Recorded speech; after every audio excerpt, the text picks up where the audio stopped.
Kale stood at the tall window of his new room in the palace. He watched the twin moons rising slowly over the shining towers of Virilia. Everything here was big, bright, and strange. He missed his small home on Saranthri. He missed the dirt roads, the smell of smoke from the kitchen, and the old wooden swing outside their house. But most of all, he missed the feeling of being normal here. He was not normal. He was the half-human child, whispered about in every hallway. Lyrea tried to comfort her son, but she could see the worry in his eyes. "They don't like me," Kale said one night. "They think I'm strange." Lyrea hugged him tightly. "You are not strange. You are special. You are strong, and you belong here." Kale didn't speak. He looked down at his hands. He could still remember the glowing garden stone. He hadn't even tried to make it light up. It just happened. Something inside him was changing in the royal court. Tension grew with every passing day. The queen had called together the high counselor group of elder nobles, scientists, and warriors to quietly discuss Kale's future. "The boy is not fully Varelian," said Lord Rensel. "We don't know what powers his bloodline may carry." "He activated the garden stones," said Elder Myron. "That magic is reserved for the royal family." "Or something worse," said another. "This child could be a threat." Queen Cyrilla listened, her face calm but unreadable. She had always ruled with wisdom, not fear. She finally spoke. "We will test him gently, carefully. We must learn who he is, and what he might become." Lyrea was called to the queen's chamber. "The next morning, they want to test Kale," the queen said softly. I agreed. "I must know the truth. But I promise he will not be harmed." Lyrea stared at her mother. "He is just a child," the queen replied. "A child who might carry power we cannot understand. The nobles grow restless. If we do nothing, they will act on their own." Lyrea nodded slowly. She had no choice. "Very well," she said. "But I will stay with him. Every moment." Kale was taken to the palace's inner chamber, the Hall of Resonance. It was a room made of crystal walls and floating lights. Ancient stones from deep within Varelia were placed in a ring. These stones could measure energy, power, and potential. Lyrea stood close, watching nervously. A gentle female scientist knelt before Kale. "Do not be afraid. Just stand in the center and breathe. That's all." Kale nodded slowly. He walked to the center of the stones. The lights dimmed. The air became still. Then the stones began to glow. One by one, they lit up soft blue, then green, then golden. The air vibrated. The floor trembled. The last stone, a deep red crystal, suddenly cracked open. The lights exploded outward. Kale stood in the middle, his eyes wide and shining, his hands raised, but he wasn't afraid. He felt powerful. Lyrea rushed forward. "Kale," he looked at her and smiled. "I didn't do anything, Mom. It just happened." The scientists were stunned. The queen arrived moments later. She looked at the shattered stone, then at her grandson. "He is more than just a child," she whispered. "He's something new." That evening, news of the test leaked across the palace. Nobles began meeting in secret. Some feared Kale's power. Others wanted to control it. One even suggested taking the boy away for military training. Lord Rensel led a group to the queen. "This boy must be taken into custody," he said coldly. "He is too dangerous to live in the palace." The queen rose from her throne. "You forget yourself, Lord Rensel," she said. "He is my blood. You will not touch him. But, Your Majesty, I will not discuss this again." Her voice was firm. The guards stepped forward. Rensel bowed, but his eyes were cold. He would not give up so easily. Later that night, Lyrea felt uneasy. The halls were quiet, too quiet. She checked Kale's room. He was gone. Panic spread. Guards rushed through the palace. Doors were searched. Room scanned. Lyrea's heart pounded. "Where is my son?" Suddenly a noise echoed through the sky garden. Lyrea and the queen rushed there. They found Kale standing near a floating statue. Two masked figures stood nearby, nobles in dark robes. One held a weapon. "Stay away from him," Lyrea shouted, but Kale raised his hand in the statue. Behind him moved The heavy stone figure shifted and crashed down between Kale and the attackers. One man screamed and ran. The other was caught by the queen's guards. Kale looked shaken. "I didn't mean to, it just moved." Lyrea hugged him tightly. "You saved yourself," she whispered. "You're strong. You're my son." The queen ordered a full investigation. The masked attackers were part of a secret noble faction called the True Bloods, a group who believed only pure Varelian blood should rule. They had planned to remove Kale quietly. The queen was furious. "Let it be known," she declared before the court. "Any who move against my grandson move against the crown itself." Days passed. The queen spent more time with Kale. She asked him questions, watched him train, and listened to his stories about Saran-3. One day Kale asked her, "Why do they hate me?" The queen sighed, "Because you are different, and many fear what they do not understand." Kale looked at his hands. "Is being different bad?" "No," the queen said softly. "It is your strength." Meanwhile, far beyond Varelian space, a dark ship hovered near a dying star. Inside, the leader of the Zareen Empire, Lord Vakros, stared at the report in his hand. "The hybrid child has returned," he said. Another voice answered. The prophecy said a child of 2 stars would rise, a child of both bloods, who could awaken the core. Vakros smiled darkly. "Then we will take him." He turned to his generals. "Prepare the fleet. We fly for Varelia." The palace of Varelia stood strong and beautiful under the twin suns. But a dark cloud of fear was slowly spreading inside its walls. Everyone now knew about the attack on Kale. The queen had protected him. The traitors were punished. But that didn't stop the whispers. Some nobles believed Kale's power was dangerous. Others feared he would change the future of the royal bloodline. A few even believed he was the one spoken of in old Varelian legends, the child of stars, born of 2 worlds, destined to awaken something ancient and powerful. Lyrea stayed close to Kale at all times. She knew her son was strong, but she also knew he was still just a child. He didn't understand why so many people feared him, or why his powers were growing stronger every day. Sometimes he would touch metal and it would bend. Sometimes, when he got upset, the lights in the room would flicker. Sometimes he would dream of a voice calling him, a voice from the deep past. One morning, as Kale was walking with Lyrea in the palace garden, something strange happened. He stopped suddenly and looked at a tall white statue near the center of the garden. "Mom," he said softly, "that statue, it's talking." Lyrea looked at him, confused. "What do you mean?" Kale walked closer and placed his hand on the base of the statue. The air around him shimmered. The stone glowed faintly, and then a hidden panel on the ground opened, revealing a spiral stairway leading below. Lyrea gasped. She had lived in this palace her whole childhood. She had never seen this before. Guards quickly arrived. The queen was called. She arrived soon after, her eyes wide with shock. "This chamber has been sealed for over 1,000 years," the queen said quietly. "Not even I could open it." Kale looked at her. "I didn't mean to. It just happened." The queen slowly nodded. "Then we must see what lies below." The stairway led down into a cold, dark chamber lit by glowing crystals. Were covered in old symbols and carvings. In the center was a round platform with an orb floating above it. The orb pulsed with light as Kale stepped forward. The queen raised a hand. "Wait," but the orb responded to Kale's presence. A deep voice echoed in the chamber. "Blood of 2 stars. The key has returned." Everyone froze. The orb spun faster, then slowed. It hovered in front of Kale and gently floated into his hands. Kale stared at it. It was warm, alive. He could feel it moving through his thoughts. Lyrea stepped forward. "Worried, Kale? Are you all right?" Kale looked at her slowly. "It showed me something, Mom. A big machine, sleeping deep under the planet. It said I could wake it."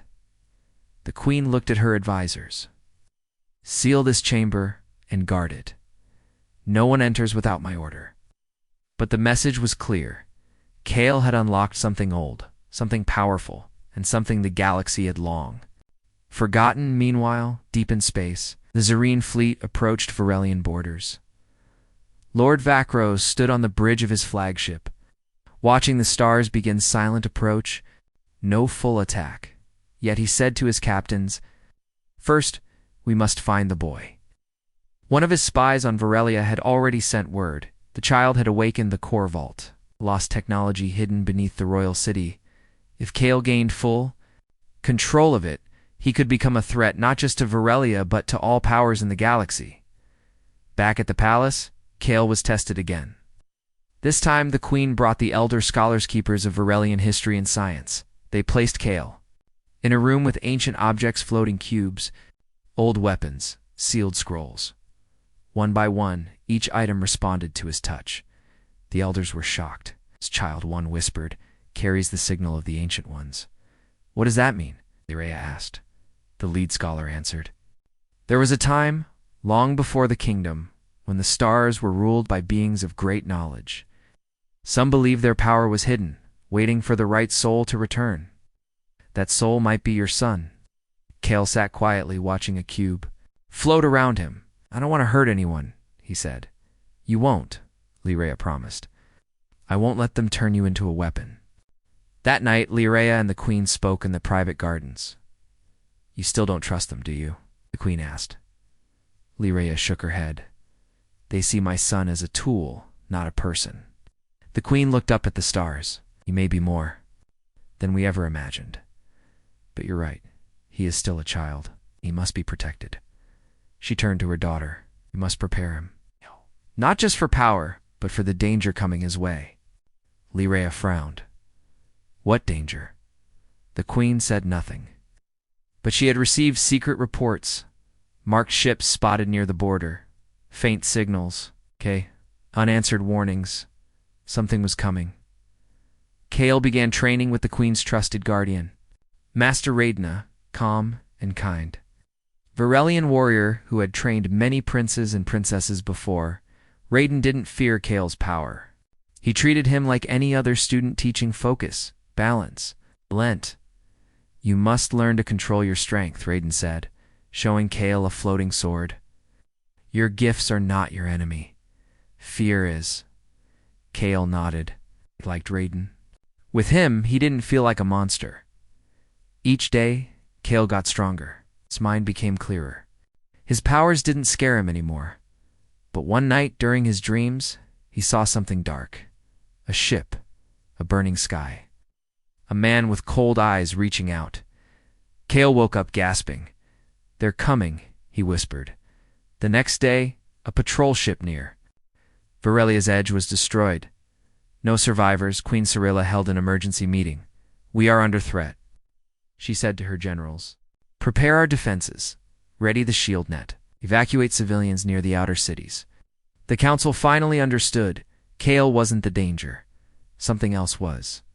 Kale and Lirea moved to a secure bunker under the palace. But Kale was restless. "They're here for me," he said. "It's the man in my dreams. He wants the thing I found. The orb." Lirea looked at her son. "Then we will protect you." But Kale shook his head. "No, I have to protect all of you." That evening, the sky above Varelia darkened. Ships appeared black and silent.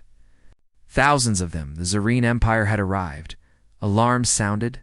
The city lit up. Shields rose. Fighters launched. And in the middle of it all, Kale stood on the balcony of the tower, watching the stars burn. "I can feel it," he whispered. "They want the vault. They want me." Lirea stood beside him. "Then they'll have to fight the whole planet to get you." Kale looked at her, calm. "They'll come for me first, but I won't run." He turned toward the vault chamber. "It's time I learned what's really down there." The shadow of war hung heavy over Varelia. The Zareen fleet circled the planet like vultures, waiting for their chance to strike. Inside the Golden Palace, the atmosphere was tense. Queen Cyrilla paced her chamber, her thoughts troubled. Lirea stood near the window, her arms crossed, watching the distant stars. "We can't let them take the vault," Lyrea said firmly. "Kale is the key, but he's still just a child." The queen nodded. "The council has agreed. Kale will be declared royal heir. That will unite the people, but it will also make him a target." Lyrea's eyes flashed with determination. "Then I will protect him with my life." Kale stood in the Hall of Resonance, the broken red crystal glowing faintly on the floor. The orb he held pulsed softly in his hand. Master Raiden entered quietly. "Kale, the time has come to train." Beyond the palace grounds, Kale looked up. "I'm ready." They left together, stepping outside into the palace gardens, where advanced training equipment waited. Raiden handed Kale a light sword, humming with energy. "Focus," Raiden instructed. "Your power is not just strength, it's control." Kale nodded, gripping the sword tightly. As days passed, Kale's powers grew, could move objects without touching them, create shields of light, and even communicate with Varelian technology without effort. The people of Varelia began to whisper. Again, but this time with awe. "The child of two worlds," they said. "The one who will lead us to a new future." But not everyone was pleased. Lord Rensel and his True Blood faction grew more angry and desperate. "We cannot allow a half-human to rule over us," he spat during a secret meeting. "We will strike when the time is right." One night, Kale and Lyrea were attacked while walking through the palace corridors. Masked assassins appeared from the shadows. Weapons drawn, Kale reacted instantly. His hand shot out, and a wall of shimmering energy stopped the blades mid-air. Lyrea fought beside him. Using quick strikes and swift moves to disarm their attackers, they defeated the assassins. But the message was clear. Danger was inside the palace walls. The queen called an emergency gathering. "The enemy is closer than we thought," she warned. "We must prepare for war." Kale listened carefully. He felt the weight of responsibility on his shoulders. "I will fight," he said. "For Varelia, for our people. For you, Mom." Lyrea smiled, proud. "You're stronger than you know." Duh. Zarine fleet launched their first assault. Varelian shields flared, and fighters rose into the sky. Kale stood at the front lines, his hands glowing with energy as he helped power the defense systems. With a shout, he sent a blast of light toward incoming ships, sending one crashing into the atmosphere. The soldiers cheered. Kale was no longer just the queen's grandson. He was a hero. But the war was far from over. The Zarine ground forces landed near the capital, and fierce battles broke out in the streets. Lyrea led a squad of warriors fighting alongside humans who had come to help Varelia. Kale followed, his powers growing stronger with each fight.